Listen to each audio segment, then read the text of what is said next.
because of the international pressure. And this is how it started. 1990, the pressure mounted. International reserve came down to just 1.3 billion dollar, less than 1 month import bill. India was on the verge of default in foreign obligations. There was stagnant exports. India's rating was down. High deficit in domestic budget. Public sector banks having large NPAs. PSUs incurring huge losses. That was the scenario of 1990. And then in 91, under leadership of Manmohan Singh, the renowned economist of our country, the country adopted LPG policy, liberalization, privatization, globalization. As a result of these policies, there were major changes. USSR disintegration also took place. Entire world was now shifting towards capitalism, and Eastern European countries came out of socialist economic structure. They adopted liberal economic structure, and the policy of command economy was proved to be a failure by now, and now it was all clear. IMF was asking under Washington consensus to dismantle command economic structure, to reduce the size of government, to go for privatization of state undertaking, to reduce and remove budget deficit, to make currency stable and current account convertible.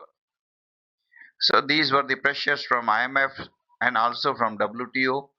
New WTO regulations made domestic liberalization and globalization an integrated one exercise. WTO and IMF were asking to make our country liberal economy, change our policy, to change trade policy. So the government had to remove the license Raj, permit Raj. Earlier, industries had to obtain the license before they could start manufacturing. Now that system was dismantled. Earlier, there was industrial policy which asked industries to follow very strict regulations. They have been now removed, and legal system was changed substantially. Slowly, financial sector reforms introduced.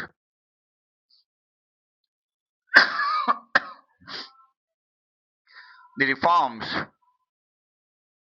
allowed free market mechanism. There was reform in tax system. There was removal of tax trade barrier. The artificial barriers on companies were removed. Corporate sector was given permission.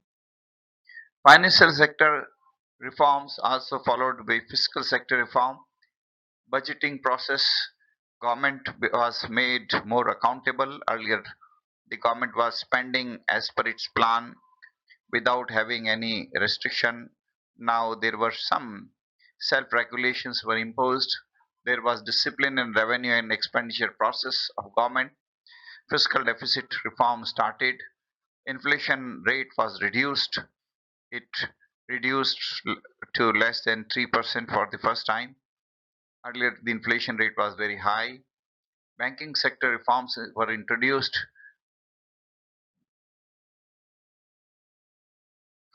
There were banking crises also. NPAs were very high. Large number of borrowers had defaulted. Uh, the banks were unable to. Most of the banks were in public sector in at that time, but now the government introduced and allowed private sector major entry. And initially there were some hiccups, but slowly and slowly the private sector banks also became well established. They followed the system. These resulted in financial sector reform. Uh, Now we have more transparency, more open system. FDI is allowed freely in almost all sectors. Uh, Whether FDI is good or bad remains you to decide. Whether foreign FIIs, allowing FIIs to invest money, is it good or bad? Whether it affects capital market positively or wrongly, you have to decide and suggest. The reform process has been slightly slowed down. but it is still continuing. Reform process depends upon the political will. People are sometimes opposing reform, especially the, you can see the bank employees. Every now and then you find State Bank of India employees shouting, undertaking strike, opposing reforms, opposing any banking reform. So all these things have both positive and negative effect, and that's why there are issues. So some corporates are benefiting, some are benefiting from these reforms, some are under pressure. So whether reforms have slowed down, the answer is yes, partly, but reform is still continuing because that is the only way. We have many other problems also, like our literacy rate is still not very high, especially in Bihar, Rajasthan, Odisha. You still find 25% population in Rajasthan who are illiterate. You still find such kind of despicable situations. There are a lack of opportunities in these states.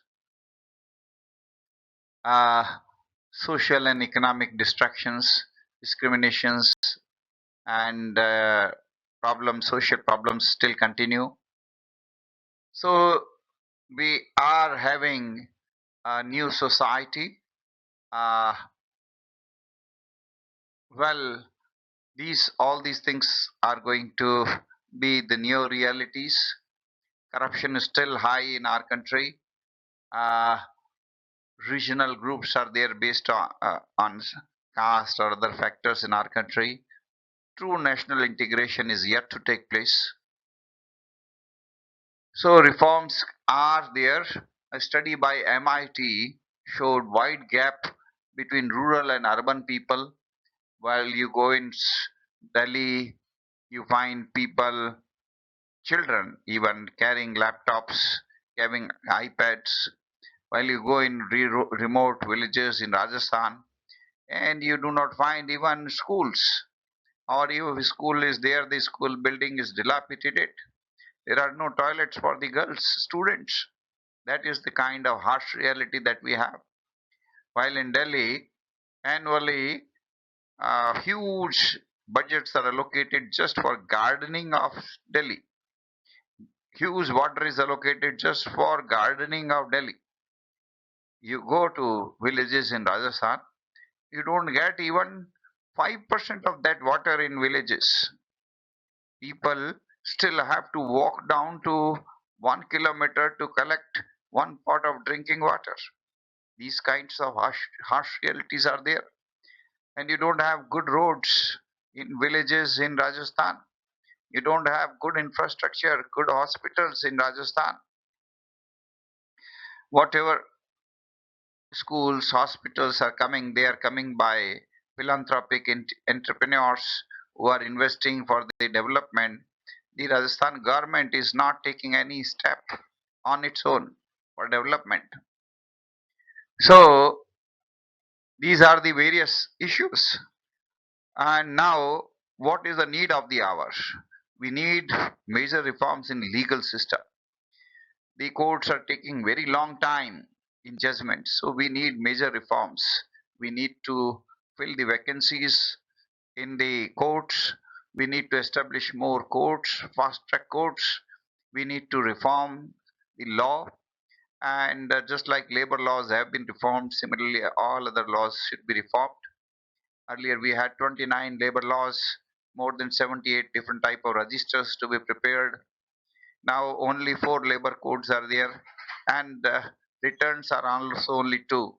So similar kind of transformation is required in almost every law. We need sense of accountability. We need to remove corruption. We need to bring digitalization.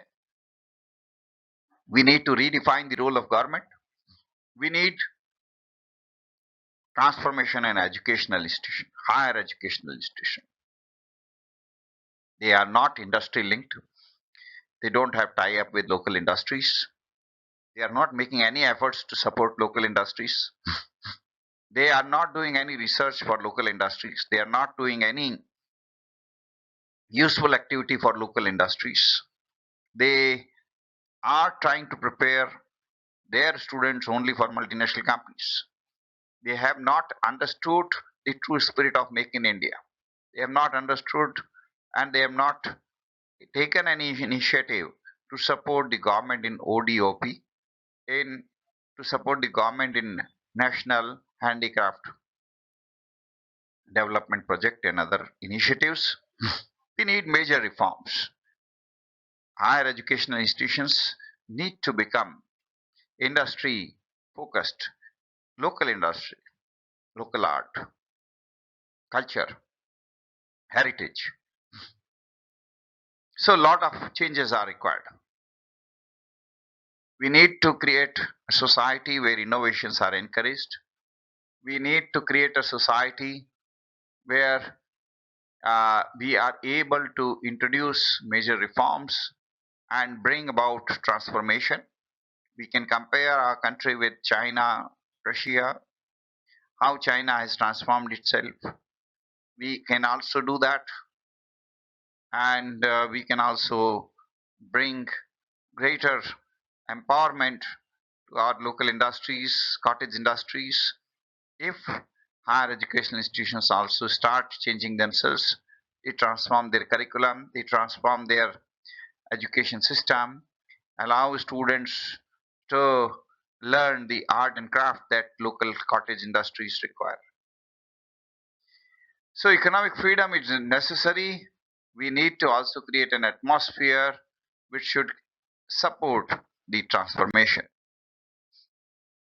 What are the major sectors where we need economic transformation? We need transformation in trade policy, taxation, government ownership, monetary policy, control, property rights, black markets. We can make quick comparison with China. We can compare with Russia. We can compare with other Eastern countries, Gulf countries, and find out the best way how we can improve our economic system.